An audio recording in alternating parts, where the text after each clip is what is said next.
चलिए जानते हैं आज देश और दुनिया की सिलेक्टेड काम की और महत्वपूर्ण 25 बड़ी खबरों को सिर्फ 10 मिनट में। पर अभी तक आपने इस वीडियो को लाइक नहीं किया है तो लाइक कर दें और इस चैनल को सब्सक्राइब भी कर लीजिए। सुप्रीम कोर्ट का आदेश, शंभू बॉर्डर की एक लेन खोले, एम्बुलेंस, बुजुर्गों, महिलाओं और छात्रों को परेशानी हो रही। किसान बोले 15 अगस्त को ट्रैक्टर मार्च निकालेंगे। जी हां दोस्तों, सुप्रीम कोर्ट ने करीब 6 महीने से बंद पंजाब हरियाणा के बीच शंभू बॉर्डर को आंशिक तौर पर खोलने के आदेश दिए हैं। सुप्रीम कोर्ट ने सुनवाई के दौरान कड़ी टिप्पणी की। उन्होंने कहा कि हाईवेज पार्किंग की जगह नहीं है। सुप्रीम कोर्ट ने 1 हफ्ते के भीतर एम्बुलेंस, सीनियर सिटीजन, महिलाओं, छात्रों आदि के लिए हाईवे की एक लेन खोलने का आदेश दिया। इसके लिए पंजाब और हरियाणा के डीजीपी के अलावा पटियाला, माहौली और अंबाला के एसपी को मीटिंग कर इस पर फैसला लेने को कहा है। वहीं दोस्तों, सुप्रीम कोर्ट ने कहा कि केस की अगली सुनवाई 22 अगस्त को होगी। हालांकि कोर्ट ने कहा कि अगर पंजाब और हरियाणा के पुलिस अधिकारियों के बीच सहमति बन जाती है तो फिर सुनवाई की तारीख का इंतजार करने की जरूरत नहीं है। चलिए दोस्तों, जान लेते हैं अगली खबर। अमेरिका ने मिडिल ईस्ट में भेजी मिसाइलों से लैस पनडुब्बी, इजराइल पर ईरानी हमले की आशंका, ईरान के समर्थन में उतरा चीन। जी हां दोस्तों, अमेरिका ने मिडिल ईस्ट में गाइडेड मिसाइलों से लैस पनडुब्बी और F-35C फाइटर जेट से लैस एयरक्राफ्ट कैरियर को रवाना कर दिया है। यह फैसला इजराइल और ईरान के बीच जंग की बढ़ती आशंकाओं के मद्देनजर लिया गया है। इजरायली रक्षा मंत्री योआव गैलेट और अमेरिकी रक्षा मंत्री लॉयड ऑस्टिन के बीच बातचीत के बाद यह फैसला लिया गया। वहीं दोस्तों, अमेरिकी रक्षा मंत्री ने कहा कि अमेरिका इजराइल की रक्षा के लिए प्रतिबद्ध है। इससे पहले 1 अगस्त को वॉशिंगटन पोस्ट ने अपनी रिपोर्ट में बताया था कि अमेरिका ने मिडिल ईस्ट में 12 नए युद्धपोत तैनात किए हैं। अमेरिकी राष्ट्रपति जो बाइडेन ने इजराइल के प्रधानमंत्री बेंजामिन नेतन्याहू के साथ फोन पर बातचीत के दौरान इजराइल की रक्षा करने का वादा किया था। चलिए जान लेते हैं अगली खबर। कोलकाता दुष्कर्म मामला, 3 लाख डॉक्टर हड़ताल पर। ममता बोली 18 अगस्त तक पुलिस केस सोल्व नहीं कर पाई तो जांच सीबीआई को सौंपेंगे। जी हां दोस्तों, कोलकाता के आरजी मेडिकल कॉलेज अस्पताल में 8 अगस्त की देर रात ट्रेनी डॉक्टर की अर्धनग्न लाश मिली थी। पुलिस के मुताबिक दुष्कर्म के बाद उसकी हत्या कर दी गई थी। प्राइवेट पार्ट, आंखों और मुंह से खून बह रहा था। उसकी गर्दन की हड्डी भी टूटी हुई पाई गई थी। दोस्तों, घटना को लेकर आज देश भर के 3 लाख रेजिडेंट डॉक्टर हड़ताल पर हैं। एम्स दिल्ली समेत देश भर के सभी सरकारी अस्पतालों में ओपीडी सेवाएं प्रभावित हुई। इमरजेंसी सेवाएं चालू रखी गई है। वहीं दोस्तों, All India Resident Doctor Association के general secretary doctor Sarvesh Pandey ने कहा कि हेल्थ सेक्रेटरी से हमने घटना की सीबीआई जांच कराने और डॉक्टर्स की सुरक्षा के लिए सेंट्रल प्रोटेक्शन एक्ट बनाने की मांग रखी है। जब तक लिखित आश्वासन नहीं मिलता हड़ताल जारी रखेंगे। चलिए दोस्तों, जान लेते हैं अगली खबर। जमानत मिलने के बाद सिसोदिया का पहला इंटरव्यू, बोले केजरीवाल को भी न्याय मिलेगा। मुसीबत में कार्यकर्ताओं ने एकता दिखाई, पार्टी में कोई फूट नहीं है। जी हां दोस्तों, दिल्ली के पूर्व डिप्टी सीएम मनीष सिसोदिया ने शराब नीति मामले में सुप्रीम कोर्ट से जमानत के बाद सोमवार को पहला इंटरव्यू दिया। इस दौरान उन्होंने कहा कि हमें सुप्रीम कोर्ट से उम्मीद है कि वह मेरी तरह ही केजरीवाल को भी न्याय देगा। न्यूज एजेंसी एएनआई से बातचीत करते हुए सिसोदिया ने बताया कि सुप्रीम कोर्ट ने अपने आदेश में कहा कि मुझे हर सोमवार और गुरुवार को सुबह 11 से 10 बजे के बीच में सीबीआई और ईडी दफ्तर में पेश होना होगा। इस वजह से आज मैं उनके दफ्तर गया था। उन्होंने आगे कहा कि पार्टी सबसे कठिन दौर से गुजर रही है, लेकिन आम आदमी पार्टी कार्यकर्ताओं और दिल्ली की जनता ने एकता दिखाई। यही हमारी ताकत है। पार्टी में कोई टूट नहीं है।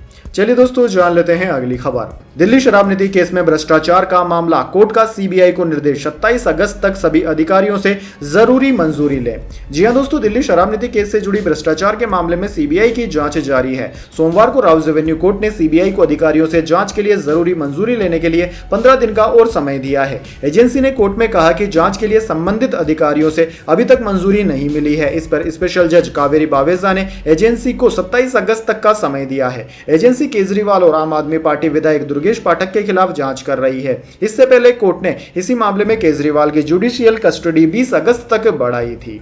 चलिए जान लेते हैं अगली खबर। हिंडनबर्ग बोला, सेबी चीफ ने सफाई में आरोप स्वीकारे, साफ है उनका विदेशी फंड में निवेश। अडानी के भाई ने इससे शेयरों की कीमतें बढ़ाई। जी हां दोस्तों, अमेरिकी शॉर्ट सेलर हिंडनबर्ग ने कहा कि हमारी रिपोर्ट पर सेबी चेयरपर्सन माधवी बुच ने प्रतिक्रिया देते हुए कई चीजें स्वीकार की है, जिससे कई नए सवाल खड़े हो गए। दरअसल दोस्तों, हिंडनबर्ग ने कहा कि बुच के जवाब से यह पुष्टि होती है कि उनका निवेश बरमूडा मॉरिशस के फंड में था। ये वही फंड है जिनका इस्तेमाल गौतम अडानी के भाई विनोद अडानी करते थे। दोस्तों, आरोप है कि विनोद अडानी इन फंड्स के जरिए अपने ग्रुप के शेयरों की कीमतें बढ़ाते थे।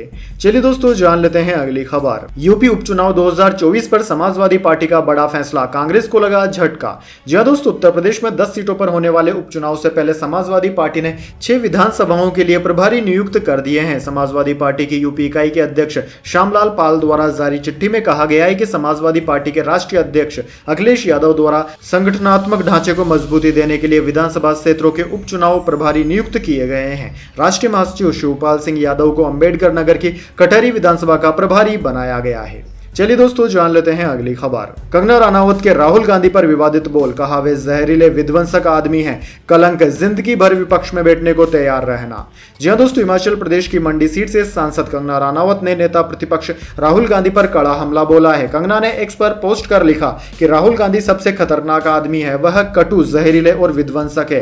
राहुल गांधी का एजेंडा है कि अगर वह प्रधानमंत्री नहीं बन सकते तो इस देश को नष्ट कर सकते हैं। कंगना ने लिखा कि हिंडनबर्ग की रिपोर्ट हमारे शेयर बाजार को टारगेट करती है, जिसका राहुल गांधी कल रात समर्थन कर रहे थे। वह एक बेकार की बात साबित हुई। वह इस देश की सुरक्षा और अर्थव्यवस्था को अस्थिर करने के लिए हर संभव कोशिश कर रहे हैं। चलिए दोस्तों जान लेते हैं अगली खबर।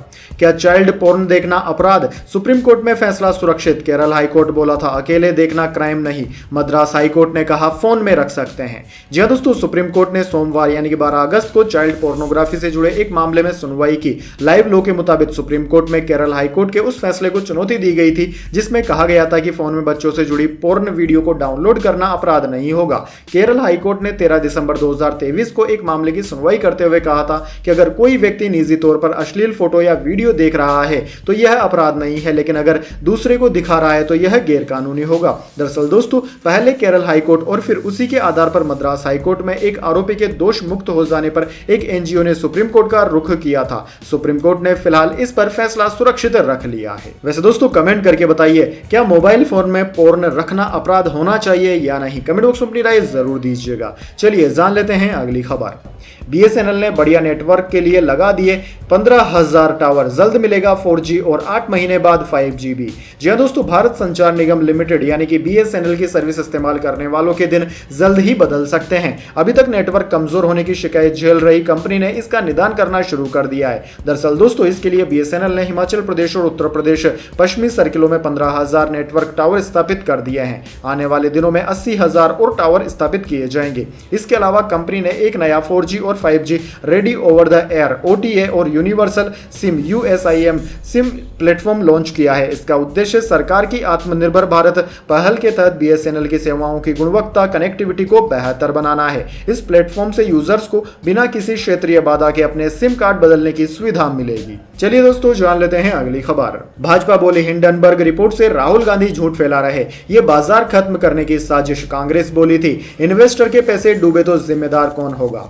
जी हां दोस्तों, भाजपा सांसद रविशंकर प्रसाद ने हिंडनबर्ग रिपोर्ट और कांग्रेस के आरोपों पर सोमवार को कहा कि देश की जनता ने कांग्रेस को नकार दिया, इसलिए वह टूल किट गिरोह के साथ मिलकर भारतीय शेयर बाजार को खत्म करना चाहती है। रविशंकर प्रसाद ने प्रेस कॉन्फ्रेंस कर कहा कि हिंडनबर्ग के मेन इन्वेस्टर अमेरिकी बिजनेसमैन जॉर्ज सोरास हैं। वे प्रधानमंत्री नरेंद्र मोदी के विरोधी और टूल किट गैंग के हैं। राहुल गांधी उनके एजेंट है। राहुल प्रधानमंत्री मोदी से नफरत करते करते देश से नफरत करने लगे हैं। वहीं दोस्तों, कांग्रेस ने कहा था कि अगर स्टॉक मार्केट में मैनिपुलेशन हुआ और शेयर बाजार गिर गया और आम आदमी का पैसा डूब गया तो इसकी जिम्मेदारी किसकी होगी?